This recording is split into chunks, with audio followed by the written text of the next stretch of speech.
महाराष्ट्राचा आवाज आपल्या हक्काचा। शिवाजीनगर पोलीस स्टेशन हद्दीत दुर्गादेवी पाडा म्हणून हा एरिया आहे। त्या ठिकाणी साई कृपा सोसायटी आहे। त्या ठिकाणी चाळीची वस्ती आहे। त्या ठिकाणी सूरज विलास पाटील हे त्या गावातच राहणारे, त्यांचा एक गाळा आहे। त्या गाळ्याच्या समोर दोन इसम मयत अवस्थेत दिसल्याने त्यांनी फोन केला।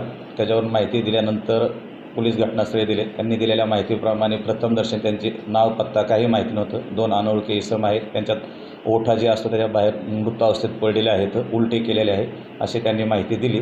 25 ते 25 त्याच्यावरूनच प्रथमदर्शनी सुरुवातीला अकस्मात मृत्यू दाखल केला।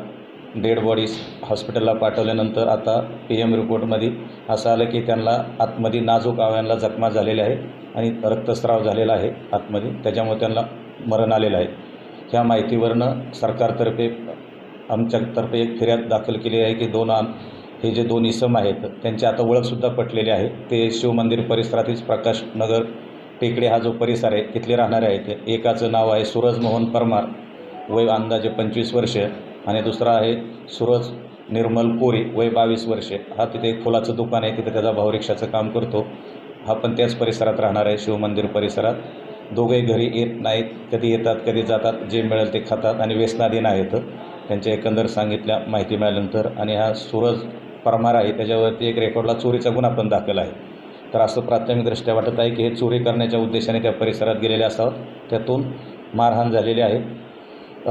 त्याप्रमाणे काही संशयितांकडे विचारपूस चालू आहे। आता 302चा गुन्हा दाखल करीत आहोत अज्ञात असणाऱ्यांच्या विरोधात। अज्ञात कारणावरून आमच्यातर्फेच फिर्याद आहे। तपासामध्ये पुढे जे निष्पन्न होईल त्या पुढील कारवाई करीत आहोत। बरेचसे लोक त्या परिसरातले आहेत, सांगत नाहीत, पण आता ते पुरावा जसा येईल त्याच्याप्रमाणे शोध घेऊन त्याच्यातून ज्याचा संबंध असत अशावरती पुढील कायदेशीर कारवाई करण्यात येईल। आता चौकशीसाठी भरपूर लोक घेतलेले आहेत। त्या परिसरात जे राहत आहेत ना 20-25 लोकांना प्रत्येकाला घेतो माणूस चौकशी करता।